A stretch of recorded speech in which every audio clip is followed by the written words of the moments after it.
Hello, I hope that you're having a great FFCON21 so far. Welcome to FinTech Innovation in the era of COVID. My name is Ethan Pierce. I'm the founding partner at Borderless Ventures, a startup and corporate advisory and family office. I'm also the founder of the CryptoAssets Institute, accompanying corporations and investment funds as they work to understand and leverage the opportunities and risks of the blockchain economy and crypto assets, such as enterprise blockchain, tokenized securities, decentralized finance, NFTs, and all kinds of other wonderful things. I'm also director at analytics firm Quantum Economics. Feel free to ask any questions in the chat. Feel free to screenshot any of my slides and ping me on Twitter at Ethan Pierce, that's ETHANPIERSE, with hashtag FFCON21. If you're curious about the blockchain economy and crypto assets, you can check out my top 5 non-crypto crap podcast in Substack at cryptoassets.substack.com and on Spotify and Apple. If the absolute amazingness of what is going on in the best innovation ecosystem in the world, France, interests you, head on over to Apple and Spotify and search for French Tech News. Don't worry, it's in English, or join us regularly on Clubhouse. Today we are going to look at trends in 4 main areas of fintech over the past year: e-commerce, digital payments, the creator economy, and the blockchain economy and crypto assets. It's obvious that e-commerce has just exploded over the past year. This was a question of survival much more than strategy. The majority of the adaptations or innovations that were put in place by retail establishments during the pandemic were completely reactionary as a means to simply survive pandemic restrictions, let alone potentially to thrive through them. But in many cases, that's actually exactly what happened. What we see when we look at e-commerce trends over this past year is much more about accelerated growth than it is really about pure innovation. While new customer service and delivery options were put into place, these were not really that innovative, but they are definitely what separated many retail survival stories from those that did not. A McKinsey report shows 10 years growth in U.S. e-commerce penetration in just the first quarter of 2020. Many other analyses across markets in North America, Europe, and Asia indicate at least 2 to 3 years of e-commerce growth over the whole of 2020.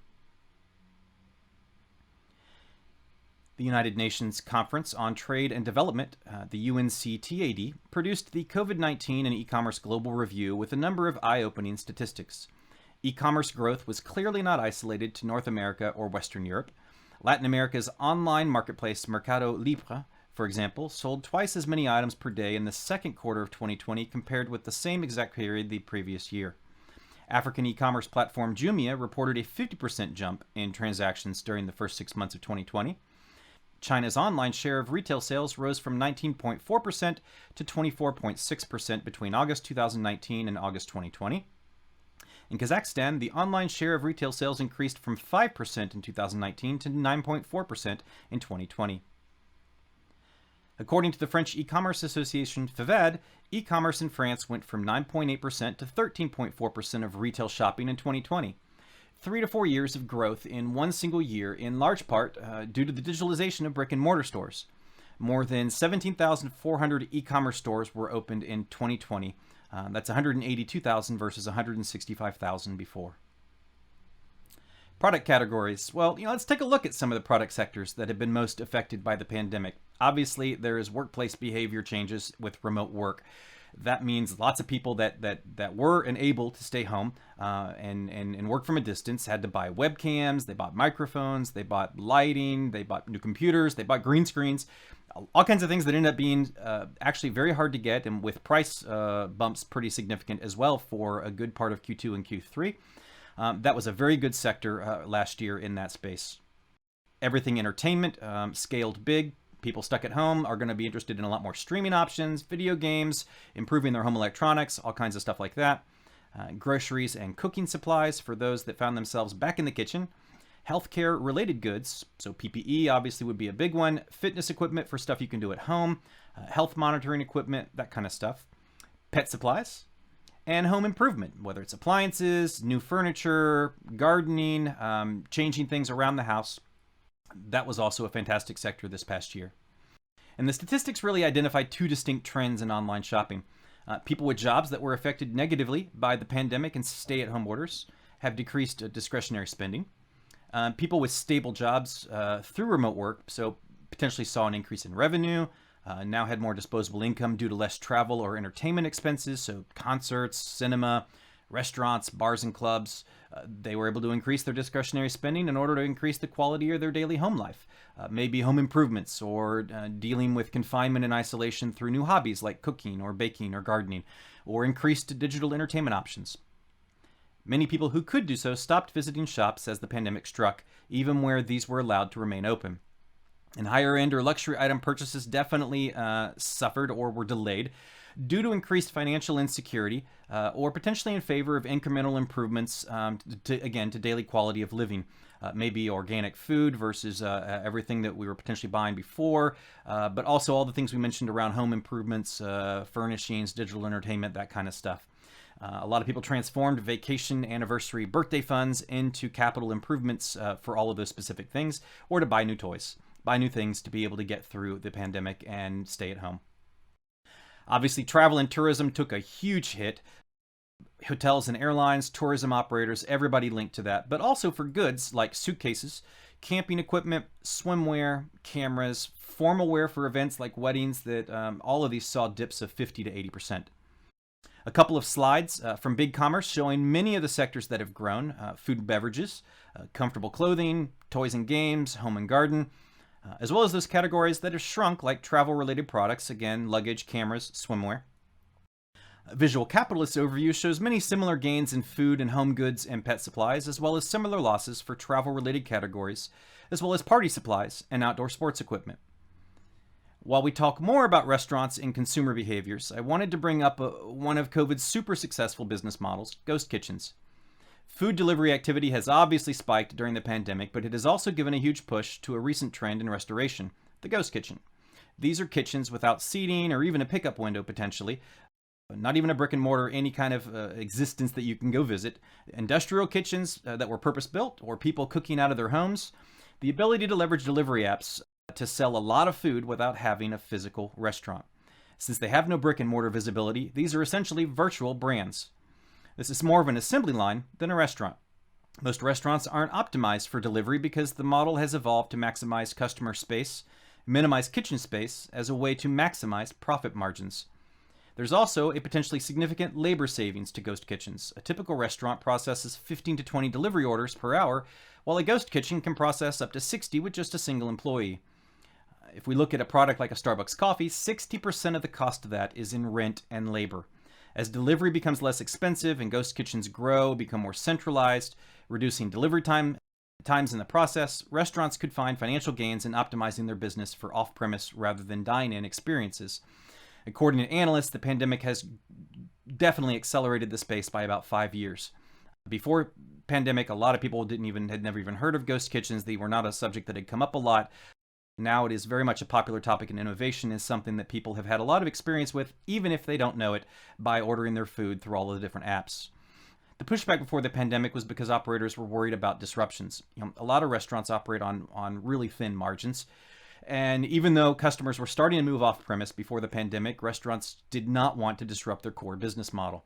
The pandemic completely altered that situation, and they had to embrace new tools like delivery and click and collect, as well as creating the opportunity then for ghost kitchens to really scale. We're also seeing restaurants like Chipotle and Sweetgreen that are now experimenting with digital-only offerings that are separate from the traditional menus. The US currently has 1,500 ghost kitchens, putting it ahead of the UK market at 750, but behind China at 7,500 and India at 3,500, according to a Euromonitor estimate from July. For broader context, the Chinese online food ordering and delivery market was already at $62 billion in 2018 and is expected to reach $130 billion by 2021. Not every company survived, unfortunately. A high number of brick and mortar chains, which were potentially already in difficulty, declared bankruptcy in 2020. Well-known brands like J.Crew, Neiman Marcus, JCPenney, GNC Nutrition, Brooks Brothers, Guitar Center, many others. And this is not just an e-commerce acceleration. It is a massive shift in consumer behavior, the type that traditionally takes decades to achieve. So we're looking at confinement or shelter-at-home shopping, BOPIS, which is buy online, pick up in store, which you might call click and collect or curbside pickup. Obviously, restaurant delivery and pickup are kind of baked into that as well. And then brand disloyalty, because convenience wins. A 2021 report found that since the pandemic began, nearly half of UK consumers have purchased a product online that they had previously only ever purchased in store. If we take a second to look at Google search results for the word delivery between February and April 2020, the vertical orange bars mark confinement dates. 43.7% of top 500 North American retailers were offering curbside pickup in August 2020, compared to just 6.9% in December of 2019.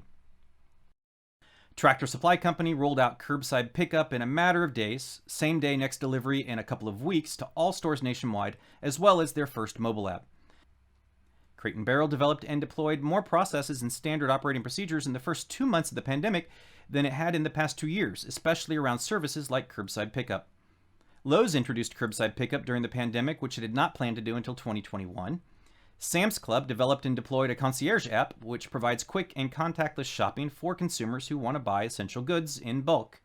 And Gap opened a new state-of-the-art distribution center 2 months ahead of schedule. It is their highest capacity fulfillment center with integrated automation and robotic capabilities to allow them to process 1 million units per day.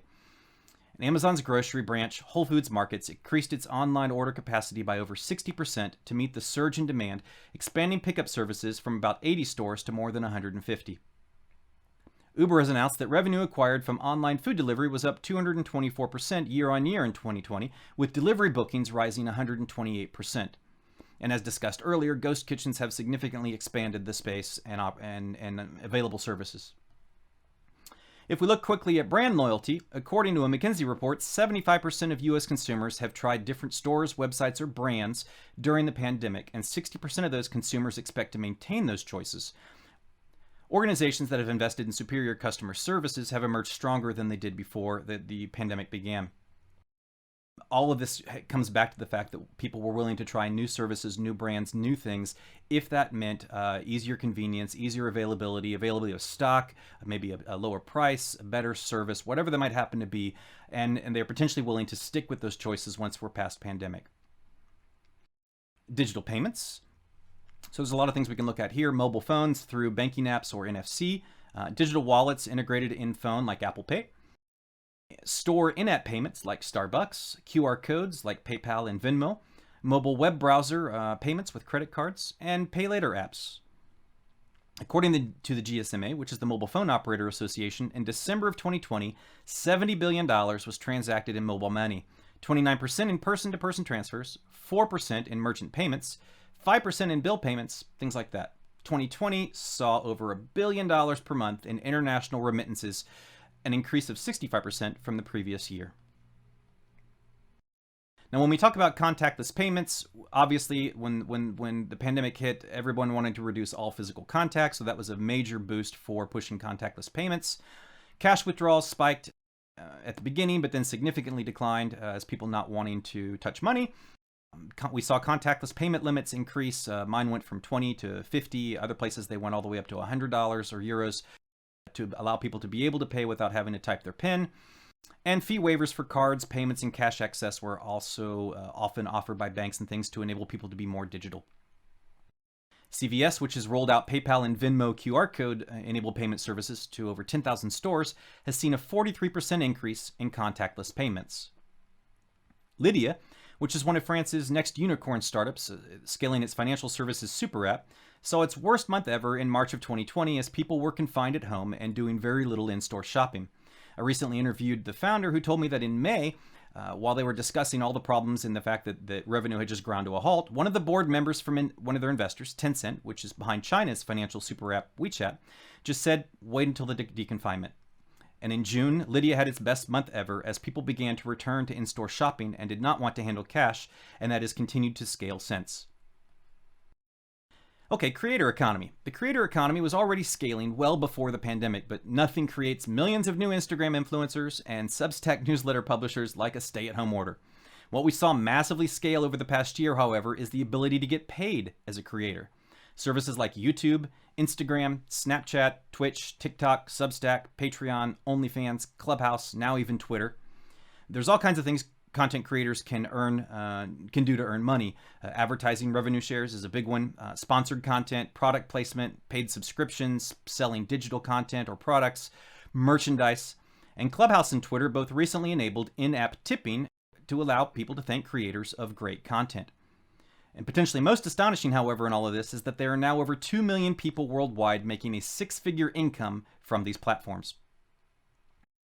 So driven by a lack of trust in historical monetary authorities or centralized services, as well as the Zoom culture that is allowing people to build businesses and revenue streams from really anywhere in the world, we've seen a ton of movement in the blockchain economy and crypto assets space in the past year. The past 9 months have been a hallmark in institutional investors and financial services embracing Bitcoin as a store of value. MicroStrategy now holds about 91,000 Bitcoin at a total purchase price of $2.2 billion.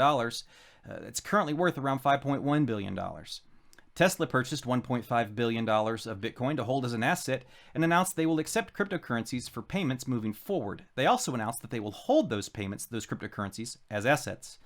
WeWork has also announced that they will begin accepting cryptocurrencies as payment and will also hold that as an asset. Square has over $100 million in Bitcoin holdings and just reported $3.5 billion in Bitcoin revenue via its Cash App for the first quarter of 2021 alone. So obviously the retail investment interest has scaled significantly, and we see that with Coinbase's $100 billion direct listing on NASDAQ with a strong 2021 Q1 report of 56 million users, $1.8 billion in total revenue, and a net income of $800 million. 2020 is also the year that decentralized finance came of age for many people. And while we've seen a lot of movement in the lending space, pretty much all centralized finance services are being addressed by the DeFi community. Loaning and lending, but insurance, crowdfunding, even storage and transfer. CoinGecko measures the total market cap of DeFi projects at almost $140 billion, with the total daily trading volume currently at $19 billion. And the development of new protocols, as well as the improvement of transaction speed and expensive things like Ethereum, will see a dramatic scale in DeFi solutions over the coming months and years. And no discussion of fintech developments of the past 12 months would be complete without at least touching on NFTs. So if you don't know what non-fungible tokens are, the simplistic explanation is to consider them as digital collectibles. I think that the tokenized security space is in many ways the future of finance, as we tokenize all kinds of things like real estate and intellectual property and investments, but NFTs have really taken off in the past few months in the art and music spaces. Non-fungible means unique. So while one Bitcoin is identical to another, theoretically, and therefore interchangeable, same thing for many assets or commodities like gold or corn or oil of the same grade, NFTs are a way to tokenize uniqueness. While there may be only 1,000 of those same Pokemon cards that have been printed, each one is obviously unique. A digital version of that can be treated in exactly the same way.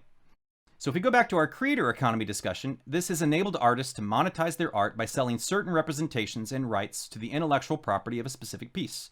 Doesn't mean you own the piece necessarily, but you own something, whatever is defined in that specific non-fungible token. For this discussion, the two things I find most fascinating in the NFT space are the ability to bake future commissions into the smart contract of the NFT and the ability to bundle other benefits. So in the case of March's $69 million auction at Christie's of Beeple's first 5,000 days collage artwork, if and when the artwork is resold in the future, the artist Beeple will continue to receive a percentage of each sale. On many NFT platforms, this averages between 5 and 20%, allowing artists to continue to basically benefit and profit as their art scales in value over time. In terms of bundled benefits, let's look at digital soccer collectibles on the platform SoRare. Baseball cards and the like are already multi-billion dollar businesses. We understand comic books, Magic the Gathering cards, things like that. So imagine if you take that same business model, make it digital, traceable, and gamify it through fantasy football leagues. And on top of that, then if you owned an NFT of your favorite player, and when you go to a match they are playing at, you get to sit in a special section, attend a VIP meet and greet, buy special merchandise, all because you are a holder of one of his NFTs that those perks and rights are built in. So that's an overview of fintech innovation and trends over this past pandemic year. Feel free to reach out if I can help with any questions or analysis or brainstorming that you or your company are doing as you navigate the mid and post-pandemic world. Connect with me on Twitter and LinkedIn, and feel free to reach out by email. Thanks and have a great day.